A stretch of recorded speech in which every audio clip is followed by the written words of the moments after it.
Every single football fan in the UK has a bone to pick with the press. And something happened in Ruben Amorim's press conference ahead of Leicester that, you know what, pissed me off. Let me show you how Amorim was presented with a question about Marcus Rashford and what it tells us about the motives behind it. Because this one is a real glimpse into the mind of some journalists trying to get the story they want rather than the truth everybody else wants. Ruben Amorim has been answering questions about Marcus Rashford for like 50 odd days, or however long it was that he didn't play for United before he moved to Aston Villa. And he's been polite, he's repeated the same thing over and over again.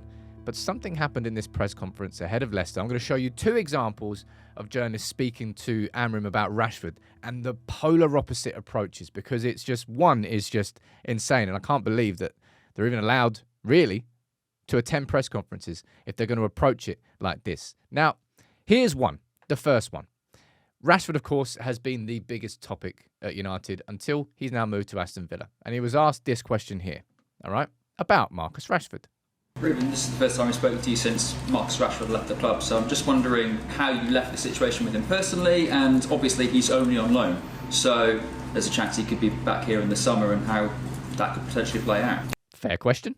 Guys, in the summer, like we said before, we are fighting for our jobs until the summer. So I'm focused just on these games.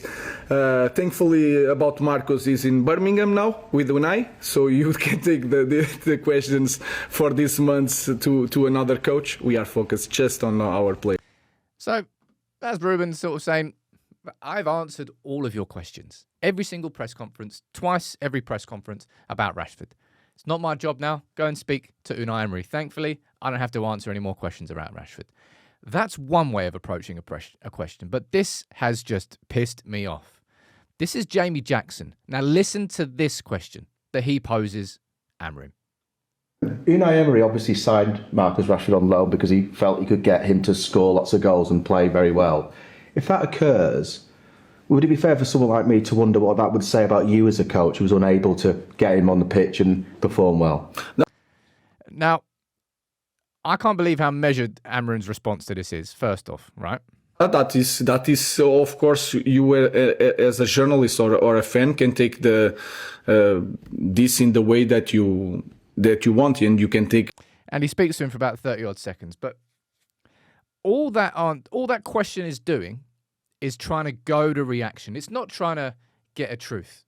It's like using a cattle prod to try and get a reaction. This is just Jamie Jackson just trying to get a rise out of Ruben Amorim. That is not why a journalist is at a press conference.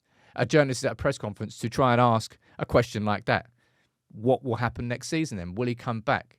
And Ruben Amorim is not the first coach at Manchester United to have a problem with Marcus Rashford. That's already come out from Andy Mitten. Yet, and Jamie Jackson will know this, yet he asked that simply to try and provoke something from Amorim. Amorim was in control of it. Amorim didn't let him get the soundbite that he wanted, the headline that he wanted. And Jamie Jackson, who, by the way, has blocked me. Of course he's blocked me. It was just, that was the sort of question and approach to talking about Rashford that I would expect an internet troll to do if they ever got the chance to sit in a press conference, not the journalist who reports for The Guardian and has done for so many years about Manchester United.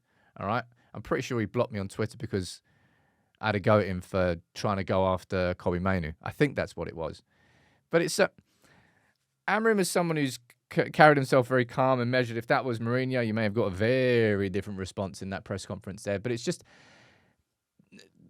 how different those two questions were about Rashford and the purpose of them. One, I'm not actually sure who this journalist was, trying to understand about, what's going to happen in the summer if he comes back, speaking about the future. It's a fair and understandable question.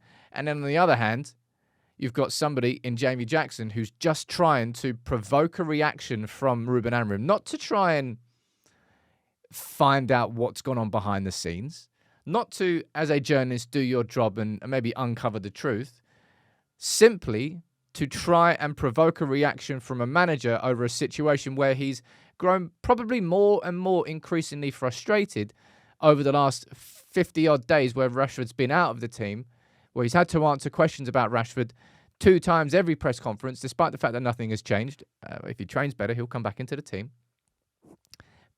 But it's really pissed me off, man. This is how so much of the British press operate. And this isn't exclusive to Jamie Jackson. This isn't a witch hunt against Jamie Jackson. This is simply an example which has popped up from that Leicester game, which I think deserves to be spoken about. And it deserves the scrutiny of it. Because that's the sort of stuff that Amorim, not just Amorim, by the way, this is not exclusive to Ruben Amorim. This is not exclusive to Manchester United. This is just how certain journalists work. I went and I did, I've done my NCTJ course. I've done shorthand to, 100 words per minute. I did my diploma in journalism. I always wanted to be a journalist. And it just so happens that the channel that has grown here, I just became more of a digital version of it. This whole industry existed it came as I grew up, and I was able to establish myself here and what I do. And I like to think that I do it with integrity, but that question had zero integrity.